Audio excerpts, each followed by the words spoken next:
A 15 kg pendulum attached to the roof by inextensible string swings from rest at point A, which is at a height of h above the ground. At point B, the pendulum is half the distance above the ground than it is at point A and moves at a velocity of 14 meters per second. So ignore the effect of friction.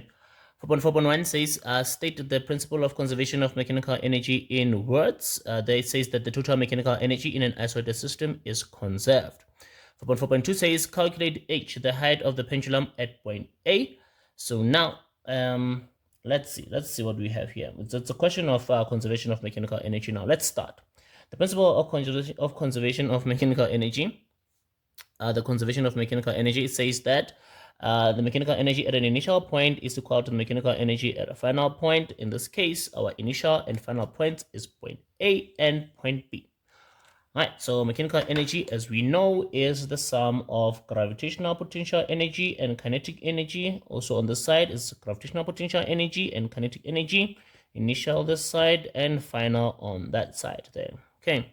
Potential energy, mass G, height, initial, kinetic energy, half mass, speed, initial, square that, and then final potential energy, mg, height, final kinetic energy is half mass, speed, final, square that as well there.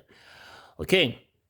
Now, let's substitute what we have, but what is important here to note is that we want to calculate the height. So now the h there, the height, the initial height there, but what is the final height? The final height is half of that h, but it's a little bit better if you write that half in decimal form. To the 1/2 on the calculator will give you a 0.5 in decimal form. So the height at point A is h, and the height at point B is 0.5 h. All right, and then the speed before is 0 because it says there at point A it starts from rest. So let's substitute here. We have a mass of 15, g is 9.8, and then we have here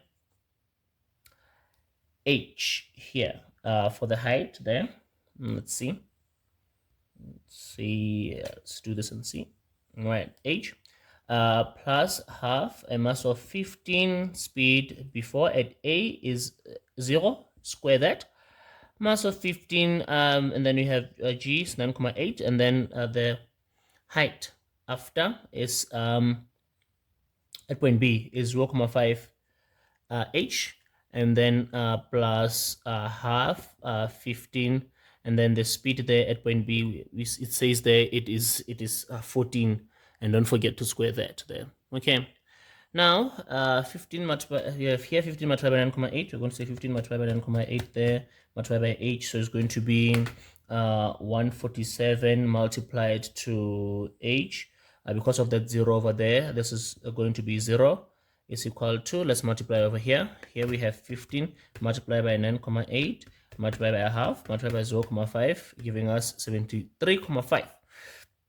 Here we have 73.5 multiplied to that h then, plus half 15, 14 squared. So half multiplied by 15 multiplied by 14 square that 14. We have, see here, half 15, 14 squared. We have 1470 there. Okay, that's the kinetic energy there at point B. To solve here, let's transpose over to the side, collect the like terms. So we have 147 h minus 73 minus 73.5 h is equal to 1470 on that side there. So 5 there. All right, now 147h minus 147h minus 23.5h, it will give us 73.5h is equal to 1470.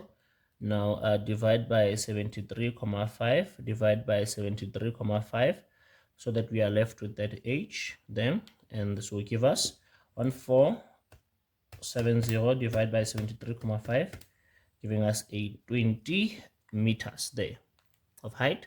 So it means that the height at point B will be 10 because it's half of the height at point A. So It's one right hand side, one left hand side, and one for the formula there as well. Okay, that's 4, 2 for this one, giving us a total of 6 there. Okay.